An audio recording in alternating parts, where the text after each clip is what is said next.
Well, this didn't go so well for poor Mike White. This was a disappointing game for him. I think that's reasonable to say. I mean, the reality is that's probably not even, that's not fair enough. I mean, this was a Zach Wilson-esque performance from Mike White, 240 yards on 46 attempts, so very low yards per attempt, no touchdowns, 2 interceptions. What went wrong? Well, let's talk about it. First thing, something like this, just there were some missed throws. I mean, that was just a part of it. He was off in this game, which that happens. Sometimes you have a bad day, and it's unfortunate for Mike White that he has the bad day in the worst of spots here, where they needed this victory. They would have still had a chance to make the playoffs with the win in this one, but watch what happens on this play, where the play concept itself, relatively simple. You have a receiver who's running a deeper route. That should get the corner out of position. So when you have a tight end who's going to start off blocking, but then eventually run further deep himself, he could potentially get open as no one's really paying attention to him. Watch how when this play begins, there's a couple things you're going to notice. The first of which is that, this is open. There is a window to make this throw. Also, though, in fairness, there's also pressure coming from White's blind side, so I'm sure that could definitely affect him and affect his throw to some degree. But nevertheless, it's a missed throw, and I think it's a tough throw. It's not wide open, and you are getting hit. But the reality is, you need your quarterback to make some tough throws sometimes if you're going to beat another good team in Seattle, and if you're going to make the playoffs, you do need to sometimes make these throws. Not every time, but sometimes. Although something like this was just a big example of just what went wrong. So it's man coverage,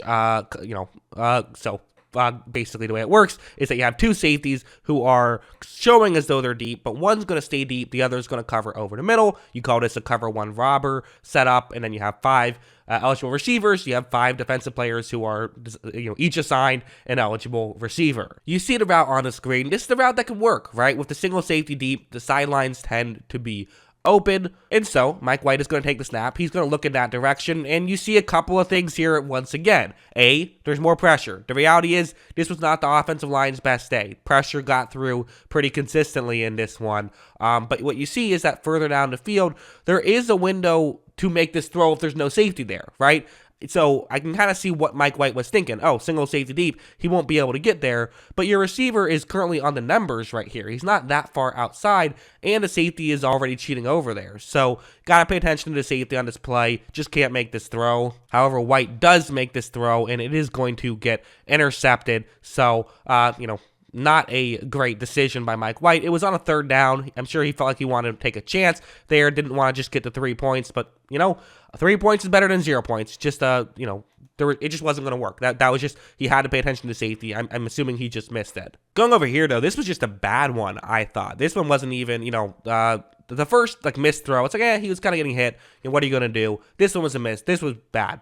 It's zone coverage. You have multiple tight ends who are going to be running basically into a safety's zone, which seems like it could be a concern for Seattle, as that would mean that there's 2 players for one guy to cover. That's a mismatch, but it's actually okay. As long as one of your defenders stays deep, reads this play, who's supposed to cover sort of that, 5 to 15 yard range down the field, then you should be fine. However, when White takes the snap, what you're going to see right here is that, this isn't going great for Seattle, as the defender who is there, that's cornerback Tariq Woolen, who's had a very good rookie season.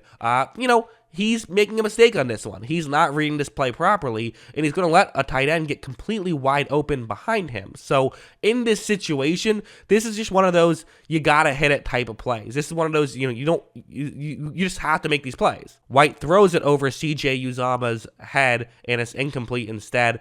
Really got to make that play. You do. It's that simple. You got to make that play. Again, missed throws happen. Bad games happen, but it's just unfortunate that it seems like for the Jets, all their quarterbacks are playing their worst games of the season down the stretch. Now, in fairness, going over here, it's not fair to entirely blame it on Mike White, which is not what I'm trying to do here. It wasn't a great performance from Mike White. That's obviously the case. I think everyone will admit that it was not the best performance from Mike White. I'm sure he would admit that he did not have his best game. But there were other issues at play, something like this, which is a cover one play. You have Garrett Wilson, who's running a deep route on the outside, so this is an interesting situation. White's going to pre-snap probably just say, I'm throwing it over there. Garrett Wilson's my best guy. I'm going to see what we can do here. White takes the snap. He looks over towards Wilson, who tries to make a move and he was not able to get open. I'm not sure White even knew Wilson was going to make that move because the throw was a bit ahead of him. So just not able to win on these plays. And again, you got to win on some of them. I'm not saying you have to win on every single play here,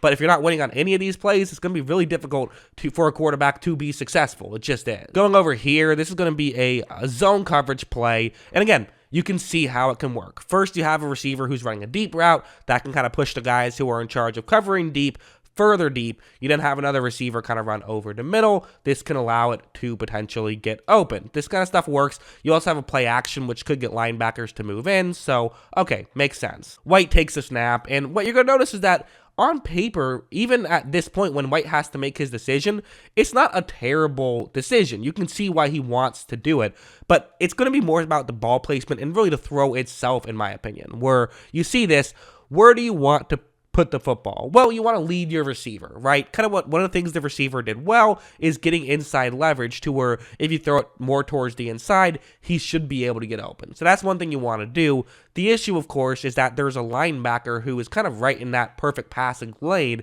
so he kind of has to throw the ball a little bit earlier. So watch him throw it a little earlier, and also just puts a lot of air under it, which kind of leads to a relatively easy interception, in fact, for Seattle. So again, is it the worst decision in the world? Is it the worst throw in the world?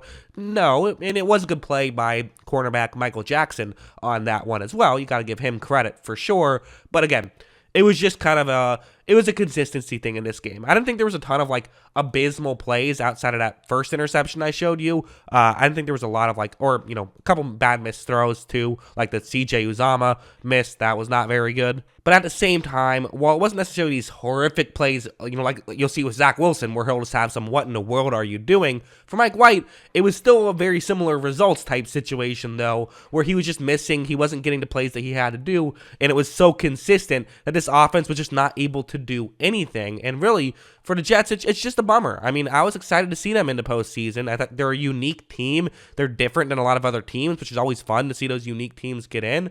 But, it was just a tough loss for them. And really, you have to think about that Lions game kind of being the one of, had they beaten the Lions, they would still be in a good position here. But, they weren't able to get it done. And the reality is they've now lost 5 straight games after seeming like they were going to be a lock for the postseason, being at 7-4, now 7-9. Man, I mean, they might get 10 losses on the season. Kind of just crazy to think about. But yeah, that's my thoughts on Mike White. What do you guys think? Let me know in the comments below. Always love hearing from you. And of course, as always, thanks for watching.